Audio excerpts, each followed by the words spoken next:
এনসিপির ডাকে বাংলাদেশে আর কোনোদিন কোনো আন্দোলন হবে না, কারণ এনসিপি তার বিশ্বাসযোগ্যতা নষ্ট করে ফেলেছে। আমি আপনাকে ওদের কয়েকটা কথা বলে আমি উদাহরণ দিই। এনসিপি নেতারা বলেছে, কিন্তু এনসিপি তো এখন শক্তিশালী, তারা এখন জামাতের 6টা আসন পেয়েছে, সেজন্য এই শক্তি কিরকম বুঝছেন? জামাতের সঙ্গে জোট করেছে সেজন্য। না না, হ্যাঁ অবশ্যই তাদের শক্তি হচ্ছে জামাত ইসলামের শক্তিতে তারা শক্তিমান। ওনাদের জনপ্রিয়তা কোথায় গিয়েছে ওনারা তো জানেন বলে ওনারা জামাতের কোলে চলেছেন। সোহরাব আর রুস্তমের গল্প পড়েছেন না, রুস্তমের কোলে সোহরাব ঘুরে বেড়ায়। রুস্তমের শক্তি হচ্ছে সোহরাবের শক্তি, সোহরাব তো দুধের শিশু। এইবার আসেন আমরা তাদের জায়গায় যাই, তারা আন্দোলনের হুমকি দিচ্ছেন, এই হুমকি ধামকিতে তারা সীমাবদ্ধ থাকবে। তাদের হয়ে জনগণ আর কোথাও আসবেন না, রাজুতে আয়, টিএসসিতে আয়, এখানে আয়, সেখানে আয়, তারা ডাকলে কেউ যাবে না। কেন যাবে না? কারণ তারা নিজেরাই নিজেদের আন্দোলনের সঙ্গে বিশ্বাসঘাতকতা করেছেন। কোথায় কোথায় করেছেন আমি আপনাকে একটা একটা করে বলি।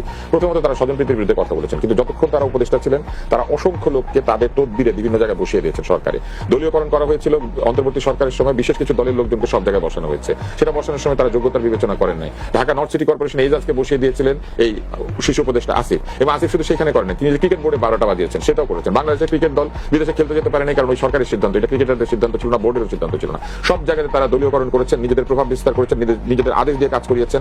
তারা এমনকি নিজের এলাকাতে 1000 কোটি টাকা বরাদ্দ দিয়ে দিয়েছেন। এগুলো যে তারা করেছেন, তারা কি তখন সমতার শাসন এনেছিলেন? তারা বৈষম্য নিজেরা তৈরি করেছেন, বৈষম্যের বিরুদ্ধে কথা বলেছেন, অথচ এক জেলার উপর আরেক জেলাকে প্রযুক্ত করেছেন, এক উপদেষ্টার উপর আরেক উপদেষ্টাকে প্রযুক্ত করেছেন।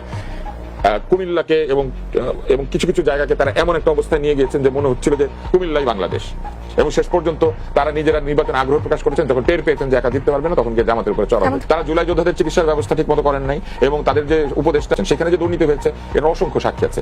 এখন তারা কোনো নিজেদের দুর্নীতির বিচার করেন নাই, নিজেদের লোকেরা দুর্নীতির দায় বহু জায়গাতে এপিএস পিএস এর উপরে চাপিয়ে দিয়েছে। অন্তর্বর্তী সরকার তারা আরো কাজ করেছেন। তারা নারীর অবমাননা হয়েছে, তারা কিচ্ছু বলেন নাই। রাস্তায় নারীদেরকে অকথ্য ভাষায় গালিগালাজ করা হয়েছে, তারা কিচ্ছু বলেন নাই। রাস্তায় শিশু নির্যাতন হয়েছে, তারা কিচ্ছু বলেন নাই। রাস্তায় ব্যবসায়ী পিটিয়ে মারা হয়েছে, তারা কিচ্ছু বলেন নাই। মানুষের ঘর বাড়িতে ঢুকে লুটপাট করা হয়েছে, কিচ্ছু বলেন নাই। বাটার দোকানের জুতা লুট করে নিয়ে গিয়ে ইন্টারনেটে বিক্রি করা হয়েছে, তারা কিচ্ছু বলেন নাই। কিন্তু তারা মিথ্যা মামলা সাজানোর জন্য লোকজনকে থানায় বসিয়ে রেখে মানুষজনকে মামলা ছাড়া ধরে নিয়ে গিয়ে পরে জেলখানায় ঢুকিয়ে জামিন অগ্রাহ্য করেছেন।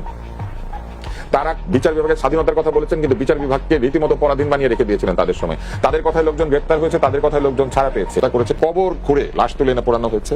একজন মুক্তিযোদ্ধার কবরের উপরে গিয়ে আগুন ধরিয়ে দেওয়া হয়েছে, আমাদের চট্টগ্রামের বাদল ভাই। এই কাজগুলি যখন করা হয়েছে, সামান্য নিন্দা, সামান্য ব্যবস্থা এই অন্তর্বর্তী সরকার নেয় নাই।